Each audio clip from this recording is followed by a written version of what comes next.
All right, everybody, welcome to another episode of Another Bourbon Show. Tonight, we are going to be drinking... this is a first time, I think. This is the first time that we're going to be drinking something that Ryan is providing. And I'm psyched about it because, first of all, Ryan's providing it. Second of all, because it's a really, really good bourbon. Tonight, we're going to be drinking some Stagg Jr., batch 15 specifically. But before we do anything else, Stephen, why don't you... rate that label. Trying to get it where there's no glare. That looks pretty good there. Yeah. I think that Stagg Jr. looks pretty good.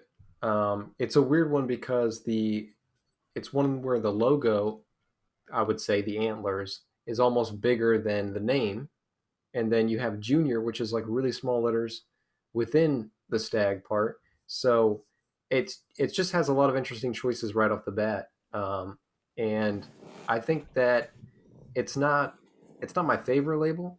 It makes a lot of choices, but it's still just basically white etching on glass. So it's not the most crazy label either. But I think it looks nice, so I'm giving it a 7 out of 10. And one thing I like is just how they spaced everything. I think that with the logo, those antlers being so big, it's cool that they set the Stagg a little bit lower. The typing a little bit lower, and then it makes it all look balanced on the front. I like the shape of the bottle and everything, and I really like the foil color on top. Yeah, I think it's a good looking bottle overall. I don't mind. I don't how they place this. It's not too centered, but yeah, if that's intentional or not, I'm not sure. And it's cool that it's, it tells you the batch and everything, because obviously that's a big deal with it. And you can easily identify all that. It doesn't actually... Nowhere on the label does it actually say batch 15 or batch 14, batch 13, etc. That's not actually on the bottle any place, anywhere. Okay, they should fix, like I was saying, they should fix that. It's pretty fucked up. The only way to know the difference between them is every George T. Stagg product, be it George T. Stagg from the BTAC collection, or BTAC, or the Stagg Jr., they're all barrel proof. So the only way you tell the difference is what the proof is. Batch, this one right here is batch 15. It's 131 proof, or 131.1 proof if we're being specific here. That's 65.55 alcohol percentage. Stephen, did you want to keep going, or? No, that's all I've got. I think I've made an ass of myself just enough with that last bit there. But I do think it's a good looking bottle, and I really like how they put the name a little bit lower to fit in the big logo. I think it's cool looking, and it's basically the antlers is the first thing you see, and that's kind of what people think of when you think of Stagg Jr. So. Yeah, and I mean Stagg Jr. and Old Elk. So, like, you're unlikely to ever see Stagg Jr. on the shelf.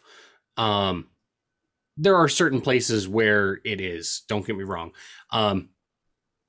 But around here, like in the St. Louis area, Chicago area, you're not going to see it on the shelf. And if you do see it on the shelf, it's going to have just an absurd price tag.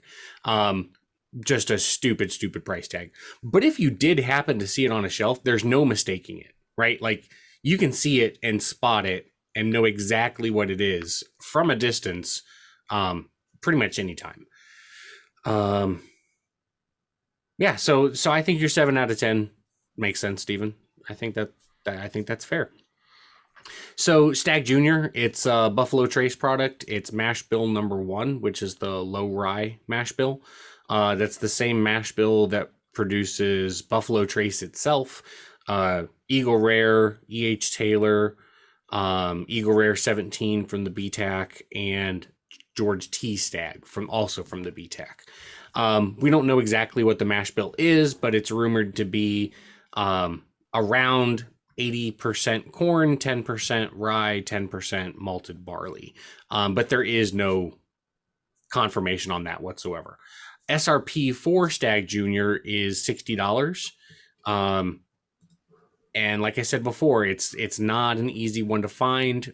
You got to make connections in order to get it.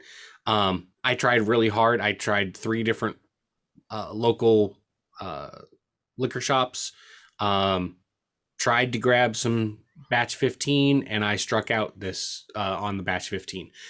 Part of the reason why I struck out on batch 15 is because I've got batch 14 back there. And one of the liquor store owners was like, dude, I got you batch 14. I need to spread the love. And I was like, I get it. I totally 100% get it. So, you got to keep your people happy. Your regulars happy. So I got the 14, struck out on the 15. Ryan, how did you acquire your 15? So it was actually just a mutual friend who had it, and he hit me up. He said, "Hey, I got my hands on a couple bottles. If you want one," I'm like, "Yeah." I mean, I'm not going to say no to it. So Yeah, he got his for about $60, wherever he got his, and I think I threw him $80. I gave him an extra 20 just because I was like, "Hey, I'm never going to see this." So Ryan paying secondary prices, driving everything up for the rest of us. He said, "Just give me $60." I'm like, "Give you 80," and because you thought to call me, yeah. So go buy lunch on me. But it was kind of right place at the right time. Ran into him at one of my accounts. I was like, "Okay, yeah." He's like, "All right, it's over in my trunk. Let's go get it." I was like, "Okay." So that's what happens, though. Sometimes you just stumble on a bottle and you're in the right place, and that's how I got this bad boy. So still haven't drank it. I was waiting for this episode to drink with you guys, and I'm really excited for it. And I've never had a Stagg Jr. product. I don't think Steven has either. Nope. Dan clearly has, obviously. But yeah, it should be good. I got a nice little pour here. Yeah, it's a great color as well. There's a great color to this. I mean, there should be probably with the proof, but it looks great in glass. Yeah, and I what I was just typing a second ago was I was trying to find out what the secondary, the actual secondary price is on Stagg Jr. It looks like it's ranging between $150 and $250, somewhere in there, which seems about right. That's about right. They come out with normally 3 or 4 batches per year. So there's a pretty good supply process going through it, which is the reason $150 to $250 seems crazy for a $60 bottle, but that's actually on the low end. Like that Rock Hill Farms right there, that stuff right there, SRP is I think $70, but you find it secondary markets $700, $900 because they just produce there's so few bottles of it that get released every year. The one that's really crazy is Elmer T. Lee, because that's like a $40 bottle, but you see it for $800, $900 all the time because it's just such a minimal release. But let's give Stagg Jr. batch 15 a try. I can't wait to see how you guys react. I love Stagg Jr. products. Cheers, guys. Cheers. It does not have the nose of a 131 proof whiskey to me.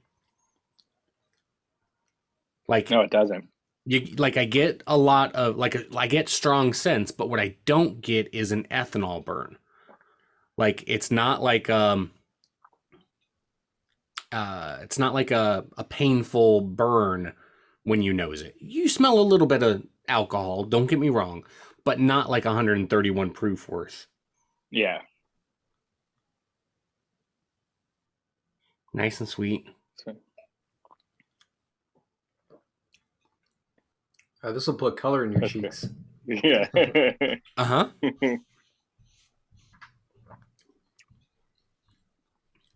I was mentioning it before. I don't know if you were on yet, Ryan, but Stagg Jr., I actually did a chug with it. And one of the reasons why I chose to do a chug with the batch 14 is because, it is as strong as it is. A batch 14 proof was 130.2. So just a little bit lower than the batch 15.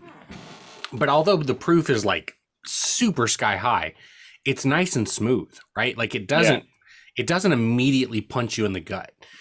Yeah, you're drinking a high proof bourbon, but not every bit of 131 or 130 proof. Yes. It's No, we've toned. definitely had some. Yeah, we've definitely had some bourbons that real ethanol and really burn, and what probably that are closer to like 110 proof, where this one is definitely a little smoother for sure. I get a little spice. I get a lot of sweet notes. I mean, real vanilla-y, I feel like. I don't know if it's like toffee or caramel or something. It's sweeter, a little oakiness into it. Yeah, it's good. It's good. It's definitely strong though. It's Gives you that hug. very rich, I would say, is the term I would use. It's with all the alcohol content in it, you really get a lot of flavor with it. It really packs a punch. It's very concentrated. There's nothing.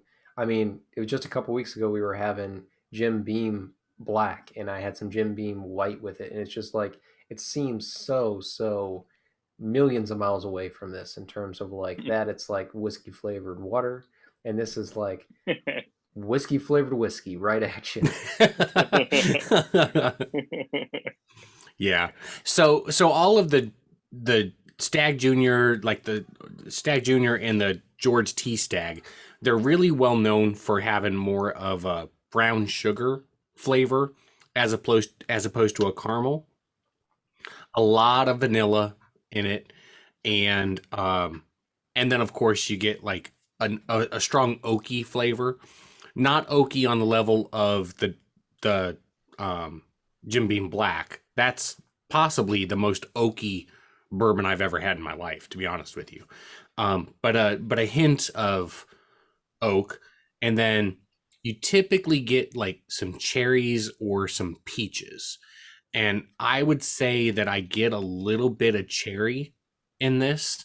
But it's underneath those levels, those layers of the brown sugar and the vanilla. Yeah. Vanilla was the first thing I got for sure. Mm-hmm. Which it's pleasant. I like it. It's right up my alley. Yeah. Mm-hmm. That's good. I mean, I could drink that. Yeah. I mean, I might have another glass after that one. Feeling pretty good later.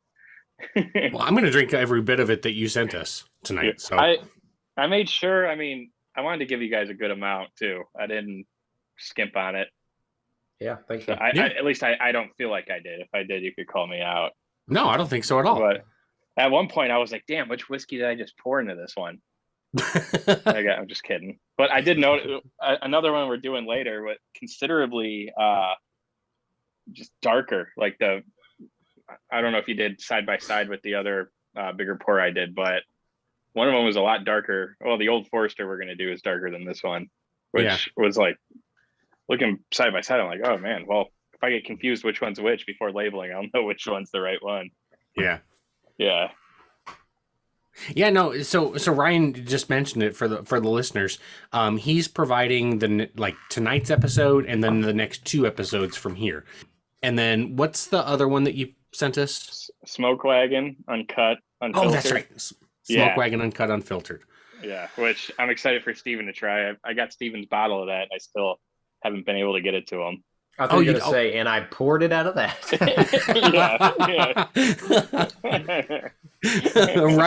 Ryan provided the pour from Steven's bottle. So I should have. Would have been way better. That is absolutely something Ryan would do. Oh, yeah. Spit in the bottle after and give it to him when I come down. No, it was like you don't even mention it, and then the day comes and you give me the bottle. I'm like, it's already open. And you're like, well, yeah, dude, what did you think the sample kit? We're like, duh. $80, please. That's going to be a fun show. I'm vaccinated now, though, so you'll be fine if I spit in the bottle, Steve.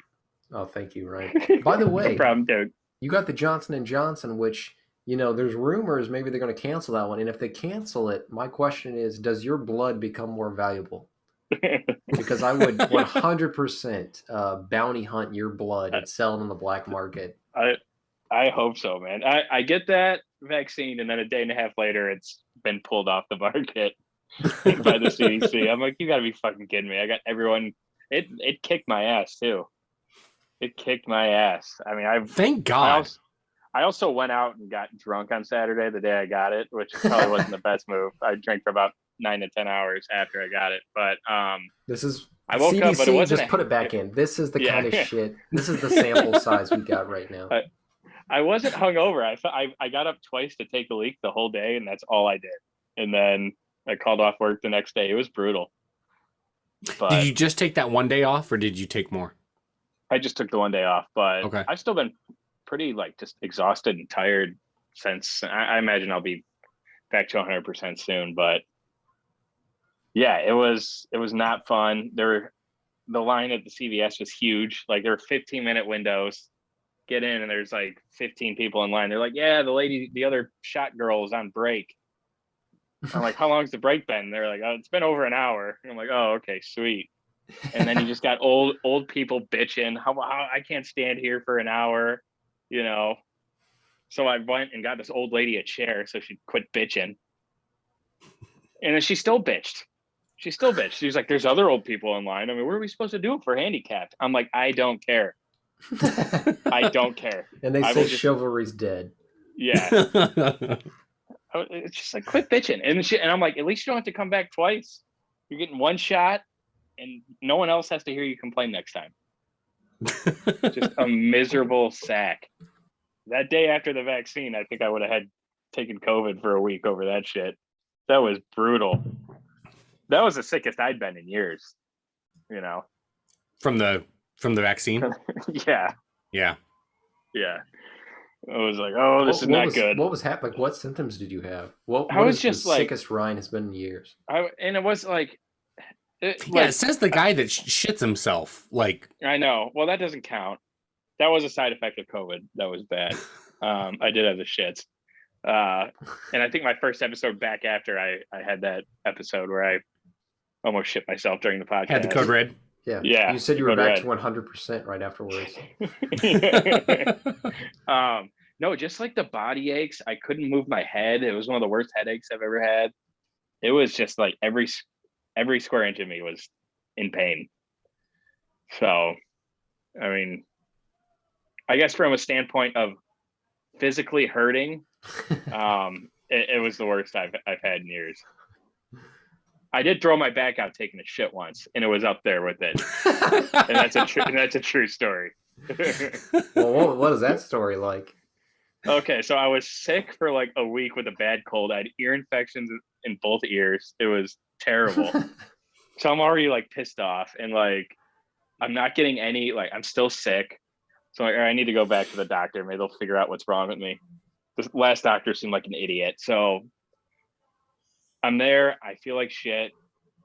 I gotta take a shit. So I'm taking a shit, and I had a long like work week too. It was built a bunch of displays. I already had a knot in my back, and I'm shitting, and I get up and I go to wipe, and then I just threw my back out, like trying to wipe.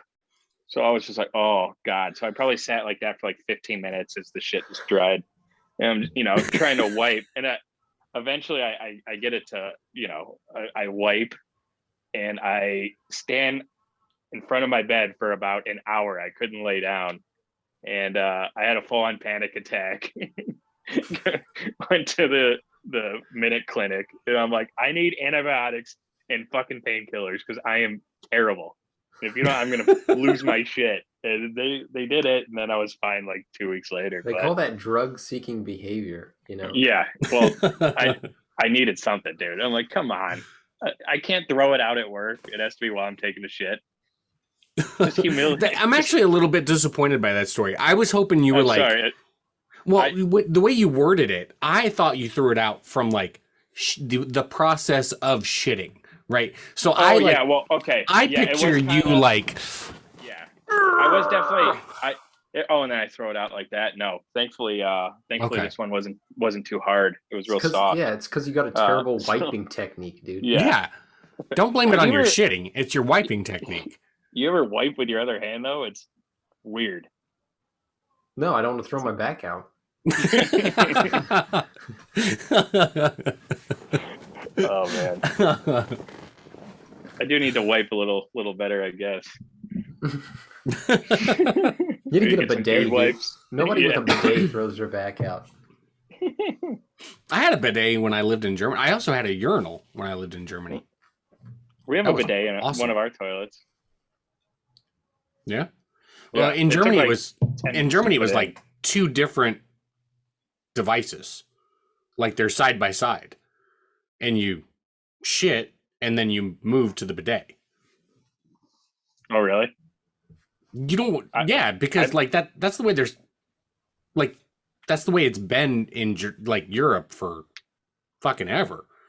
I feel like in Japan too, it's like that, or at least I Well, hear that it is. the most high tech shitter I've ever sat on was actually in Korea, and like this was back in 2000, and like this shitter had like a massager on it, so like it's massaging your ass while you're sitting there. It's heated. It had a bidet function, and once you use the bidet function, it had a hot air dryer to dry your ass after it shot the water up your asshole. It like the shitter played music. Like this thing was ridiculous. It was. Oh, I've had dreams of that shitter. So yeah, the tasting notes on this. Did you like jerk off after too? Jesus Christ, dude! Not that I know of.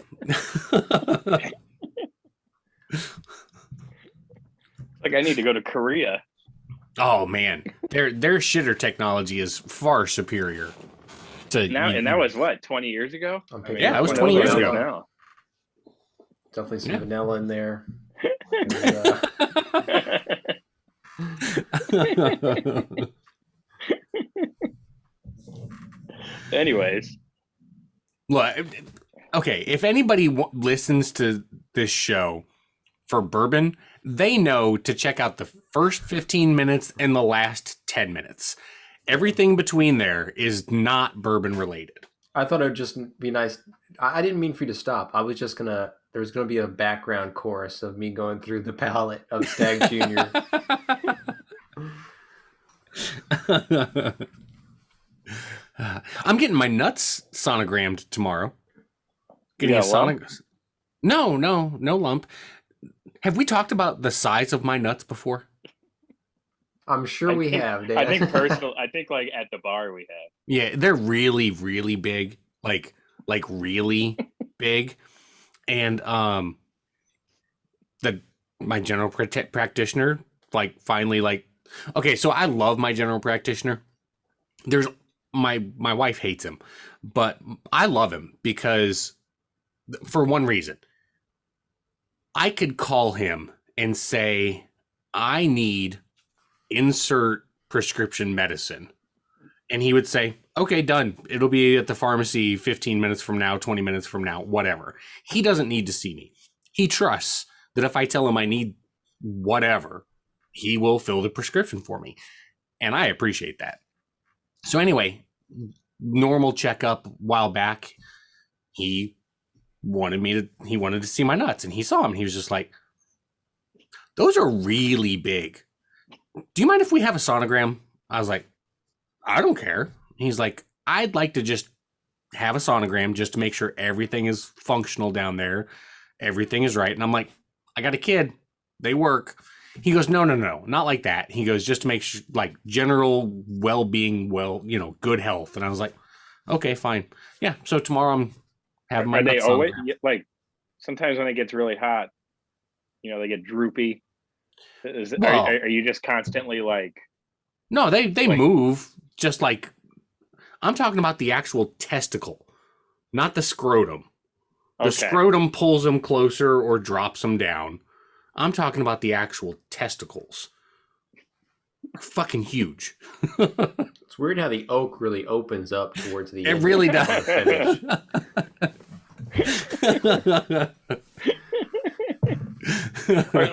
So we're talking about like golf ball size. I mean, they're really big. They're large nuts.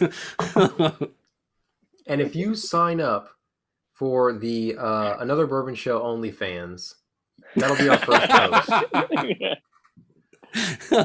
Oh, by the way, my mom told me she finally got refunded by the Dustin Diamond. Yeah. GoFundMe. Yeah, they kept like I swear to God, they were sending a message every single day saying, "Hey, connect this to your bank account or we'll refund the money." I'm like, give Kelly her $5 back. Jesus fucking Christ. Do you think Dustin Diamond is dead. Like Do you think it's going to be a mark against us that we have like one like unsuccessful, potentially fraudulent GoFundMe on our page? Like if we did it on a GoFundMe in the future, would there be issues because of this? I don't see why. I guess it's all attached to you though, Dan, right? So we could just do it under. Who's the next shitty actor we can get? No, I who think might I die connected later? it to the Another Bourbon Show website. Or to the Another Bourbon Show email address. Yes, of course. You must have because we were getting all the emails. Yeah. Yeah, I don't know. He died, right? Oh yeah. Yeah. He's real dead. Wait, what do you mean he died, right? Of course he did. It was a big moment in the podcast history. I mean, I poured out Buffalo Trace for him. I forgot. I just forgot. He's dead. Sad days. You know what? Let's raise a glass for Dustin. Dustin Diamond. Again. Dustin. We forgot you died for a second, but here's to you, buddy. We forgot for a minute. Well, we didn't. Ryan did.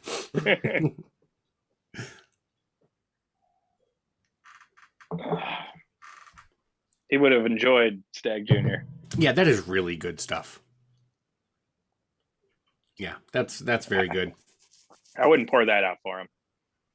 Nope. No chance. Nope. Same. Yeah. Couldn't do it. God damn it, Dan. You drank it already? Is that our cue No, to give it a still rating? here. Anytime we get to the bottom of the barrel. Bottom of the unwashed glass, sample glass that I washed it. I don't believe you. I don't believe you. Well, I'll drive down to St. Louis tonight, kick your ass, and tell you I did. Yeah, good luck. Then we'll know. All right. Good luck. All right, Army boy. Ryan, try not to develop any blood clots on your drive down here, okay? With that Johnson & Johnson flowing through you. Here, I'll go ahead and tear the tape off from whenever I sent this to and you washed it, and the paper is still. I thought it'd be funny to keep it out there. I knew you'd say something. Fucking Ryan, Jesus. And this Christ. tape job too. There's something that can You really like be that? said about that tape right there. 5 pieces. I didn't want it to fall off. Vertical strips on a horizontal label, just top. I mean, you tier. used like 4 times more tape than you needed to. If you would have just gone around, you'd have been fine. Matter of fact, where it overlaps, you could have put a tiny little piece of tape right there where it overlaps. I mean, Well, I don't know how they throw the packages around at FedEx if they're just and it comes off. And it was wrapped in paper towel. So even if it comes off, the paper towel is going to keep it on the bottle. All right. Well, I was just You dumb piece of shit. you don't Jesus. even need the overlap though. Look at this label. This is the part we need. Yeah. You could just cut it off after that. But we have all of this blank label that just creates a horizontal line over the bottle, and he taped every step of that. I guess I didn't even think about cutting that, but oh my god, I'll just stick 5 pieces of tape per. I think there's 5 pieces of tape. 3, 4, 5. Okay, yeah, there's 5. Yep. So I did 5 on each one. Jesus Christ. I like how you knew right now that there was like how many pieces of tape you used. You developed this system to it. And it was labeled this I big. ripped the tape off. I had it all on the counter. Each piece. I had 20 pieces of tape. Now you made it harder on us because now we have to peel all this goddamn tape and get all the adhesive off for us to be able to reuse these sample bottles. That's your problem, dude. Just like Ryan, push his issues off onto somebody else. Just like Ryan. Hey, what are you gonna do? Hey, you know what we're gonna do? Let's rate some Stagg Jr. How about you rate this right here? Let's do it. Sorry. This Rate is the- good shit. This is rate good the shit. Rate the testes. You want to see him? No.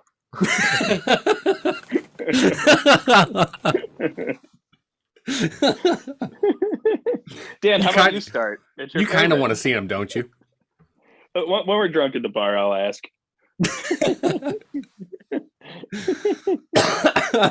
I'll make if you get a copy of the sonogram, Dan, like a still image from it, then Yeah. I'll make that the thumbnail for this episode.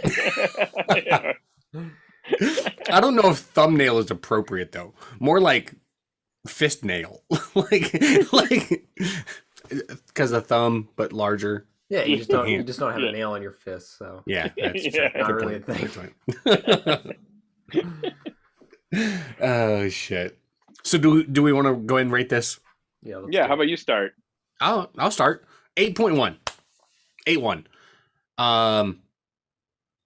It's a really good bourbon. It hits all of the notes that I like. But I'm gonna keep it at an 8.1 because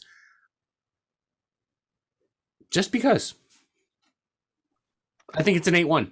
It's a great bourbon. It's an always buy if I find it at $60. It's an always buy if I find it at $80. It's every time a new batch comes out, I'm gonna try to get it. But it doesn't compete with George T. Stagg, which is much older. It doesn't compete with some of those things that are in the 8.5 area. You know what? I'm going to change it. 8.3.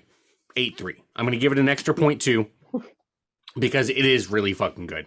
Really fucking good. I would have a really, really hard time deciding whether I like it more than E.H. Taylor single barrel or not. I would have a really hard time deciding whether I like it more than a Weller 12 or let me think of something that's high proof. A Smoke Wagon uncut, unfiltered. It would depend on my mood which one I would prefer more, but it's a phenomenal bourbon. Amazing. It is truly a great bourbon. So 8.1, 8.3, 8.3. That's what I say. I'm gonna Chaos. split the Chaos, difference Dan. between Dan's two ratings. I'm gonna give it an 8.2. Okay. I think that I was always right in that range with you. So as soon as you said 8.1 and then 8.3, because apparently that's we can change ratings. So Hey, I was mid thought. no, I'm just giving you shit. I mean, I changed the Smoke Wagon from like a 7.9 to a 9.1 in retrospect. So of That's course, true. Yeah, it's true. no, I think that it's a really solid rating to give it like a low 8. So 8.2 I think is appropriate. I would highlight one in recent memory we've had that I really liked better than this was Old Ezra 7. Yeah. I liked even better than this, and more. Do you still like Old Ezra 7 better? Yeah, I do. Okay. And I still and that's one of the things that stood out is like I felt like I liked this, but I was like, well, Old Ezra 7 was one I really liked a lot in recent memory. I think like maybe second most so far or something like that. I liked it a lot. And right up there with Antique 107, I said at the time. And both of those I gave like high 8s. So this to me is a step down from that. But like you said, it's really solid. And there's just so much flavor there. There's a lot to unpack, but because it's such a high proof, I would step down the proof a little bit to have something I could drink a little more often. Because I just don't see myself drinking this in a lot of scenarios. Mm-hmm. This is the one thing you're going to have that night, at least in my opinion. It wouldn't be for me. This is like the one thing you're going to have. So a little less versatility that you could use there, but a really solid whiskey. Yeah, I agree 100% with you, Steven. Like, do I like it more than Weller 12 year? Do I like it more than the Colonel single barrel? I don't as much. And I think a lot of that is just because the proof is so high. I love the flavors. I love the vanilla, the caramel, the subtle oakiness to it. It's great. but it's not something I'm going to drink all of the time because it's such a high proof. And anything from that is, I mean, it kind of drinking something that high and then anything else you drink, I mean, everything's just going to kind of start blending together at that point. Yep. But it's definitely like once or twice a month, pour a glass if I've had a long day and just enjoy it. But it's great. I love the bottle. I love everything about it. I'm glad I was able to stumble into it. But yeah, put some hair on your chest and it tastes good. And usually a whiskey of this proof, it usually just puts hair on your chest and that's it. So, you know, I want to say that and it's 8.4 if I didn't say it. Oh, you didn't, but yeah. I didn't say it. Yeah, so 8.4. So I find myself with the 14. I typically have that. I mean, obviously, I've not on very many occasions because it's batch 14 and there's, I don't know, 4/5 of the bottle left still. I have it more often than not as my final glass for the night on nights when I'm like, I want to get drunk. And, you know, I've had 2 or 3 pours of whatever I wanted to drink. And then I'm just like, nope, I want to get drunk. I'm finishing it off with a glass of Stagg Jr. And I pour myself. And part of the reason I do that is that because it's got so many strong flavors in it, because it's such a high proof, if you drink that first, you're not going to pick up the flavors of anything you drink afterwards, which is kind of what you said, Stephen. So you can have it at the end of the night. And because it's such a high proof, it's like, well, now I'm definitely going to be finished off and I'm going to be 3 sheets to the wind. And man, I'm going to sleep good tonight. So you pour yourself a little glass of that and close it out for the night.